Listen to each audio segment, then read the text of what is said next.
రకాలైనటువంటి సమస్యలు చిక్కుకున్నవారు అనేకులు ఉన్నారు. కోర్టు చుట్టూ తిరుగుతున్న వారు అనేకులు ఉన్నారు. జైలు చుట్టూ తిరుగుతున్న వారు అనేకులు ఉన్నారు. హాస్పిటల్ చుట్టూ తిరుగుతున్న వారు అనేకులు ఉన్నారు. నిజమే కదా? మనం ఏదైనా ఒక హాస్పిటల్కి వెళ్ళినట్లయితే ఏమంటే ఖాళీ లేకుండా మరి కిటకిటలు ఆడిపోయేటువంటి మరి పరిస్థితులు మనం చూస్తూ ఉంటాం. అయితే నేను క్షేమంగా మన గృహంలో ఉన్నామంటే అది దేవుని దయని వాక్యం చెప్తున్నది. నువ్వు కష్టపడి పని చేసుకుని మరి కష్టజీతం తెచ్చుకుని ఆహారం భుజిస్తున్నావు, కరెక్టే. అయితే ఆ విధంగా నీకు కృప చూపుతున్నది దేవుడే.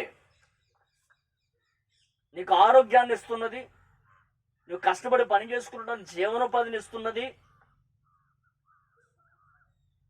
ఈ విధంగా నీకు సహాయము చేస్తున్నది దేవుడే.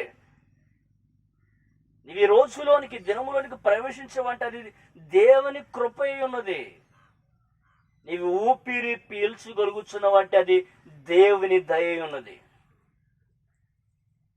అవును ప్రియులారా, లేఖనాలు చెప్తున్నవి సమస్త మానవాళికి ఊపిరిని దయచేయవాడు దేవుడే అని లేఖనం చెప్తున్నది. ఇంకా లేఖనం చెప్తున్నది ఆయన మంచి వారి మీదను చెడ్డవారి మీదను తన సూర్యుని ఉదయింపజేస్తూ ఉన్నాడని,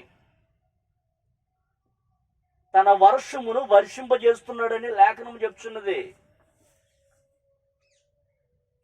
ఇది నువ్వు అనుకోవచ్చు, టైంకి మరి సూర్యుడు ఉదయిస్తాడు, లేదంటే టైంకి ఆ సమయాన్ని బట్టి వర్షము వస్తున్నదని నువ్వు అనుకోవచ్చు.